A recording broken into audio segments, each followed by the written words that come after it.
Health news మీకోసం.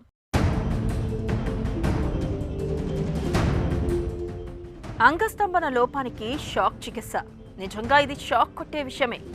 జననాంగాలు ఎంత సున్నితమో తెలిసిందే. అలాంటి చోట్ల షాక్ చికిత్స అంటే ఎవరికైనా భయం పుట్టుకొస్తుంది.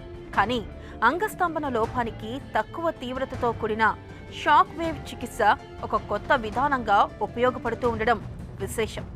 తక్కువ తీవ్రతతో కూడిన షాక్ చికిత్సతో అంగంలోని రక్తనాళాలు తిరిగి కోలుకుంటున్నట్లు, మరింత బలోపేతం అవుతున్నట్లు అధ్యయనాలు పేర్కొంటున్నాయి. ఫలితంగా స్తంభన సామర్థ్యం పుంజుకుంటుందని చెబుతున్నారు. కిడ్నీ రాళ్లను పగలగొట్టడానికి చాలా కాలంగా షాక్ చికిత్సను వాడటం చూస్తూనే ఉన్నాం. ఇప్పుడు ఒక మాదిరి స్వల్ప స్తంభన లోపానికి ఇది కొత్త చికిత్సగా పేరు పొందుతుంది. వయాగ్రా వంటి మందులతో మంచి ఫలితం కనిపించే వారికి దీంతో కూడా గుణం కనిపిస్తున్నట్లు నిపుణులు పేర్కొంటున్నారు. నాడులు దెబ్బతినడం, మానసిక సమస్యల వంటి వాటితో స్తంభన లోపం గల వారికి మాత్రం ఈ షాక్ వేవ్ చికిత్స అంతగా ఉపయోగపడదు. షాక్ వేవ్ చికిత్సను దఫాలుగా నెల వరకు తీసుకోవాల్సి ఉంటుంది.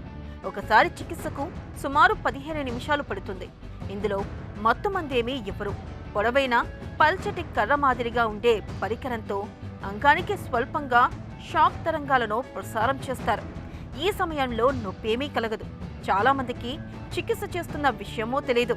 ఎవరికైనా ఏదైనా భాగంలో అసౌకర్యంగా అనిపిస్తే అక్కడ షాక్ తీవ్రతను తగ్గిస్తారు. అయితే దీని ఫలితాలు శాశ్వతమేమీ కాదు.